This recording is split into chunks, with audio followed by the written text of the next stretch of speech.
Just needing to redraw some of this foreground cloud that's kind of disassociated with all the background gray.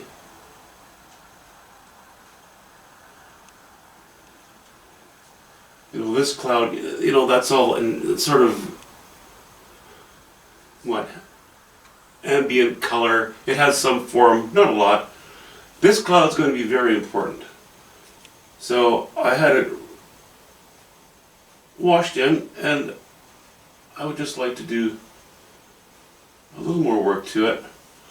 Also, my blue area, now that I've reached this stage of the game, I'm finding it, I think, a little bit too dark. And it comes to here, which is a little too sort of directly over the end of this island as well. I'm going to back it off a little bit. And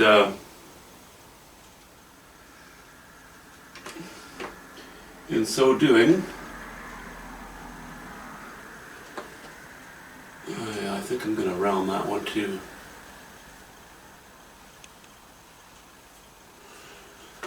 But in so doing, I think that'll, I want to offset that a little bit. I think that's a little better composition-wise.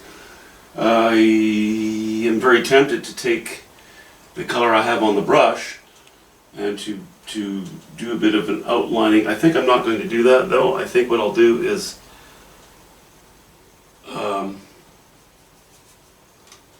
stick more or less with the value that I have here already, because when I lighten this, the edge of this cloud is going to show up more. I think that'll be sufficient.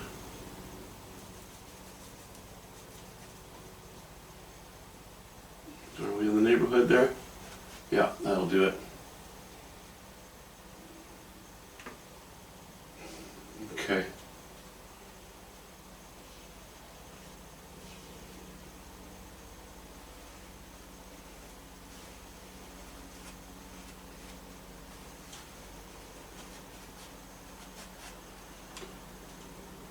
Yeah, I could come here, but I'm going to end up right over this split between these two clouds. I don't really want to do that.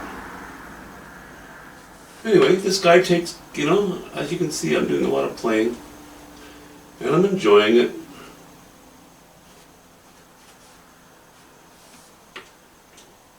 I'm happy to see this cloud come to life now, finally.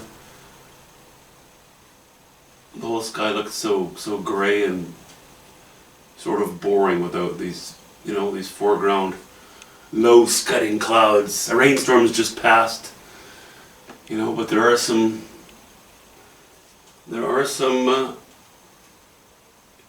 hanger-oners behind it, and yeah, just low scudding clouds, not dropping rain anymore. And I think the lake is going to be fairly calm, but you go up 1,000 feet or maybe a little more, and we start to come into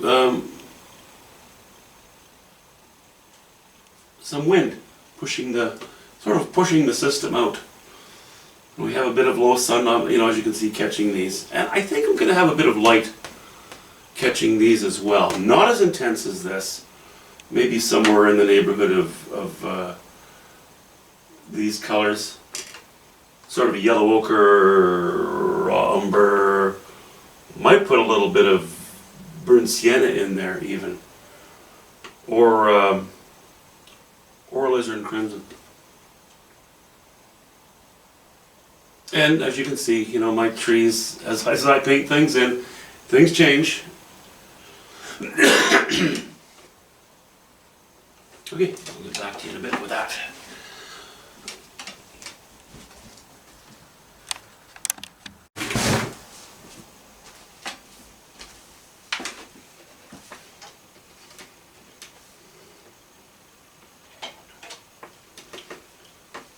So I've decided to put, this is largely ultramarine blue, a little bit of burnt sienna tainting it here just to get a darker, deeper sky look. I've decided that as I have quite a bit of interest here, this will be strong enough to balance this off if I go with higher chroma. So I'm going to go more with, well, almost all cobalt blue and white and a bit of yellow ochre. Something about cobalt blue, if you just simply use cobalt blue and you add white to cobalt blue, you end up with a very cartoonish color. It's a cold blue.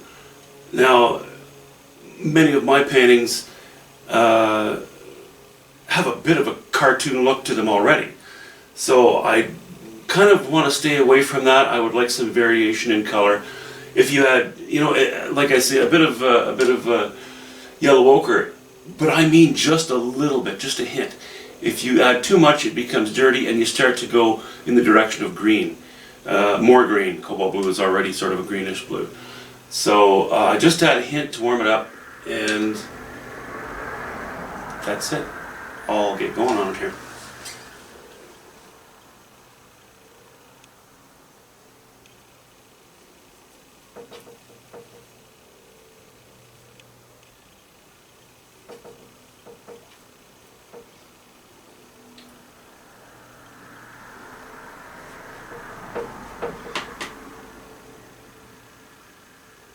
Okay, I think that's going to work.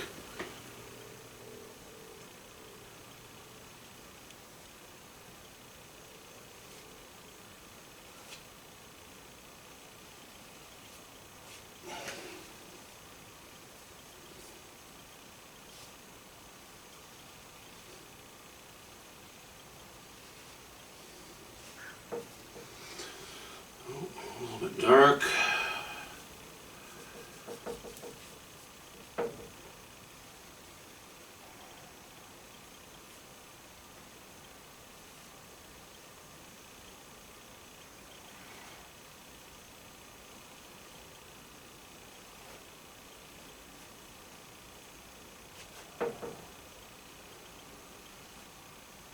Kind of holding my paintbrush a bit like a pen right now when I get into these areas that I just want to cut some reasonably accurate lines around.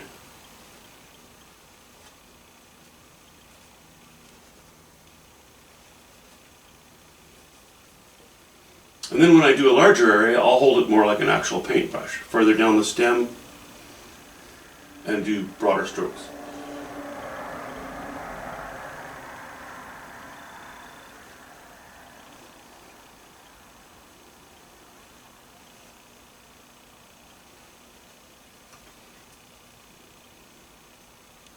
No, I don't want that.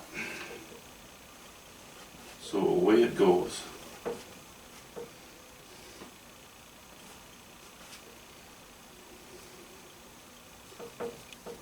Going out to the edge of the painting, I'm going a little lower in value. Oops, that's a bit too low suddenly.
I'll leave that.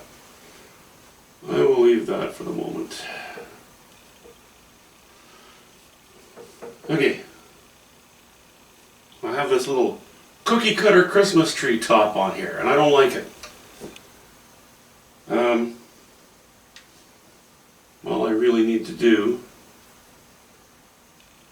is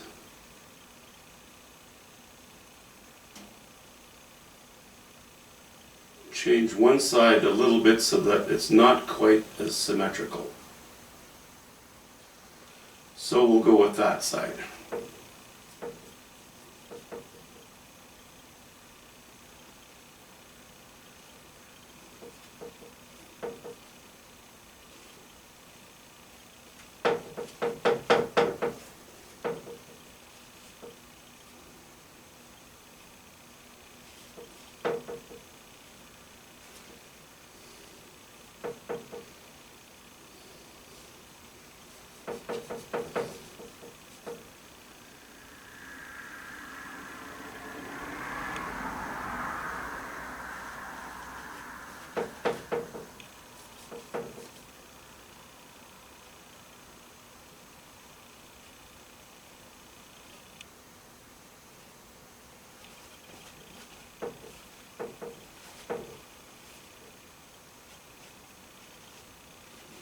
Okay, switch to a bigger brush. What was I just using? This is a 6, I think. Yeah, it is. That would make this a 10, I'm guessing. No, it's an 8. Okay.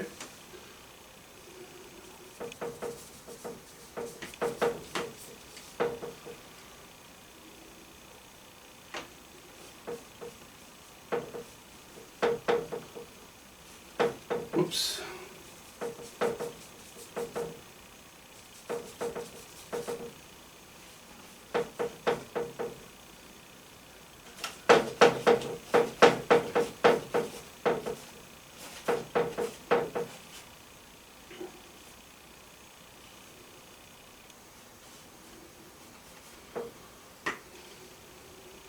All right.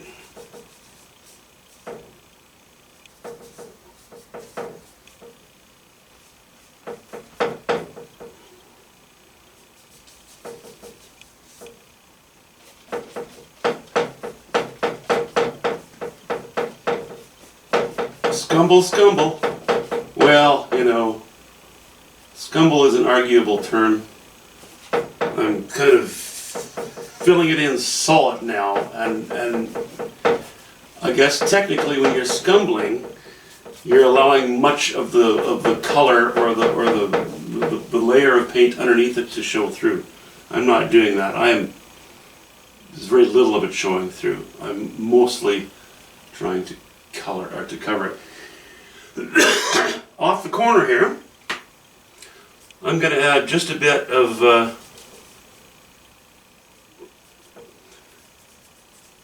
ultramarine blue to my cobalt blue and yellow ochre mixture. I'm still including a bit of yellow ochre in it, just a bit. Again, to keep it toned down. Where are we here? I want the value to go down a little bit, but I want a gentle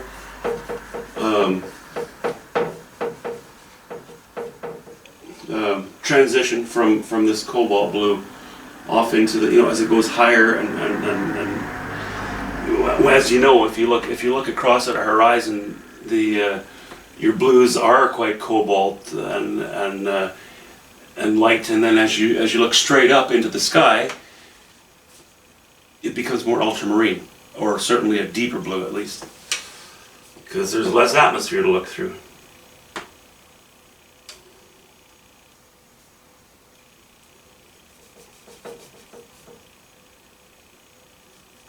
Not that you have to do that, but it fits with the plausibility of things. And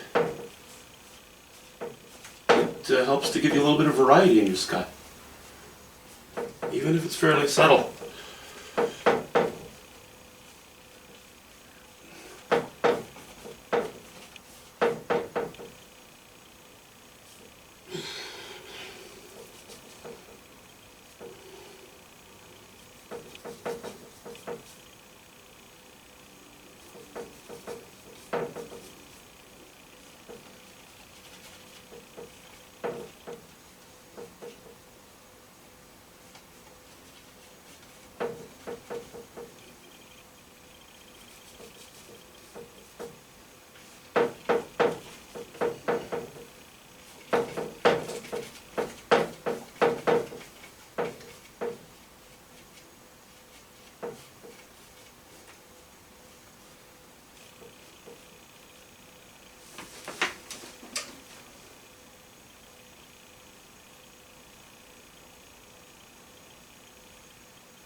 Okay, I think that's an improvement. I'll just stand back here a minute and have a look. Yeah, that's definitely better.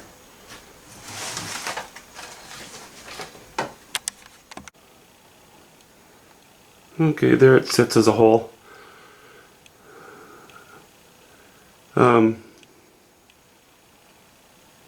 There is more work to be done, obviously.